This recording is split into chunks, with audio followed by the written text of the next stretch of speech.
Okay, it's another weekend, and we are now going to review a book. This is Green Essentials Organic Guides Create Compost. This is a really cheap book. You can buy it for one pence, one penny. We got it for free from a bookshop.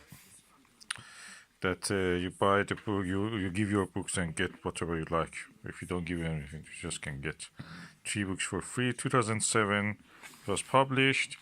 Making compost. It's very interesting to know what you actually can compost and what you cannot compost. You know what is a compost anyway. Winter time, autumn time is a good time to make your own compost. It's starting to separate the wet, brown, and compostable material and just add fertility to your soil in the spring. You need only 3, 4, 5 months, depending on the size of your compost tube. These are the insects that actually help what you have to decompose.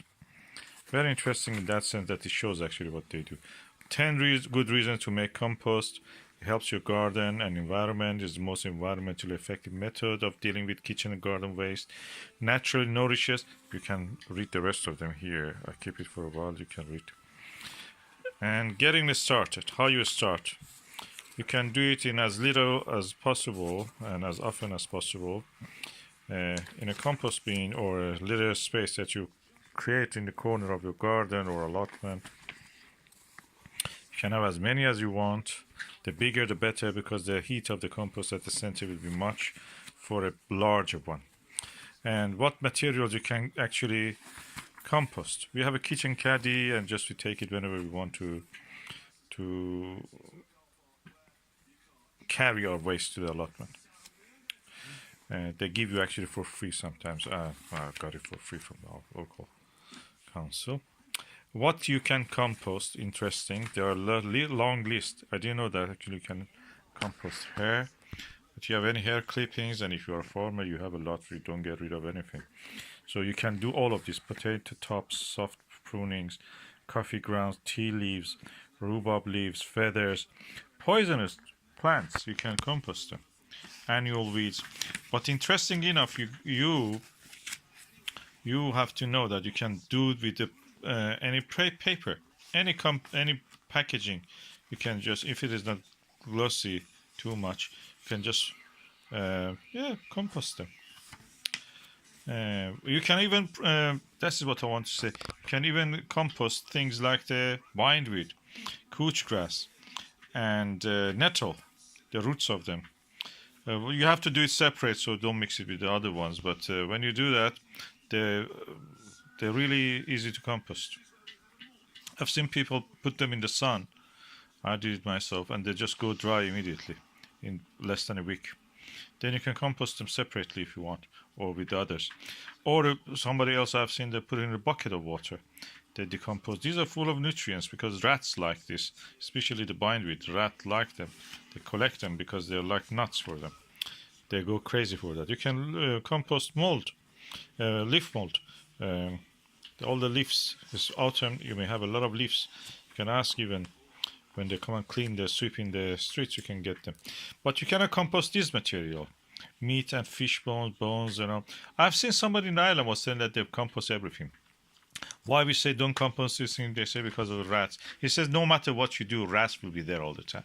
So if you don't have a place to actually, you live in a country, so you don't have any place to, or that don't come really frequently for taking your rubbish. So it's the best way is just to compost everything together. And it works for them. I think that YouTube channel I saw it is Red Garden.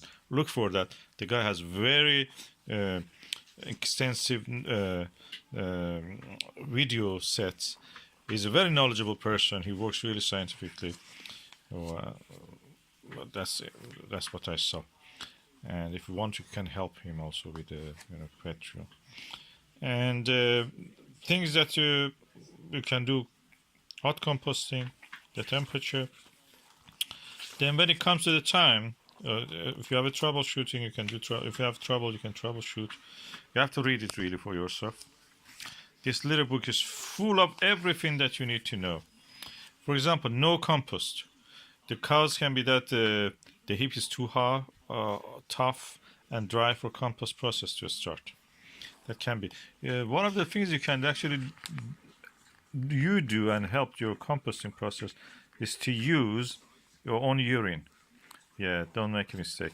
You can put your own urine when you're in allotment, not human solid waste, just liquid human urine. It's nitrogenous. Can add it to your compost. It helps the decomposition a lot. And anybody who comes to your allotment, you can ask them to contribute to your compost heap. And actions station, use the cold heap method if you don't have got enough material, enough mulch material to compost. So what I have done, for example, with the leaf mold, I use the cold method.